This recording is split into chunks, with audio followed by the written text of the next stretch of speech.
Welcome to the Macat multimedia series, a Macat analysis of Charles Darwin's On the Origin of Species. How do we explain how animals have evolved over time? Charles Darwin, the British naturalist and geologist, famously answered this question in his book On the Origin of Species, which proposed the mechanism of evolutionary change within animal species. He called this theory natural selection.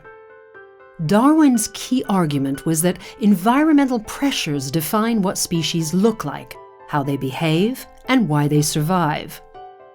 Species usually evolve over thousands of years, but occasionally, rapidly changing environments give us cases of evolution sped up to a human timescale. So how about an example of evolution in action? Introducing the peppered moth. Habitat: English birch forests. The moth had a mottled white body and wings as camouflage protection against predatory birds. Within a species, Darwin said, there is always natural species variation. In the case of the peppered moth, some moths were a darker color than others. Although this variation existed, the darker moths were rarer because they were more likely to stand out and get spotted by hungry birds. Their lighter counterparts survived in greater numbers and were therefore more likely to pass their light-winged trait onto the next generation of moth.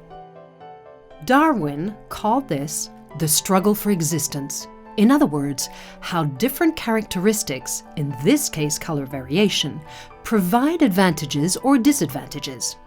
Some will win and some will lose. That's the struggle for existence. During the Industrial Revolution, soot from factories burning coal darkened birch tree trunks in areas of forest closest to industrialized towns and cities. Here we see the struggle for existence change. Now, the lighter-colored moths are more likely to be spotted by birds and eaten, and the darker moths are the ones more likely to survive. As a result, the darker moths are able to breed more prolifically than the lighter ones. This sort of environmental change drives species to adapt to their environment and shift one way or another. Over time, it explains how populations have evolved into new species from a common ancestor.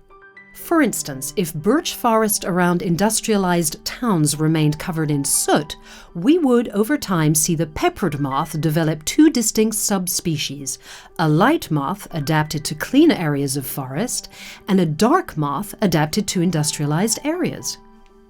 The Origin of Species was published in 1859, and Darwin's theory of natural selection revolutionized the way we study animals today. A more detailed examination can be found in the Macat analysis.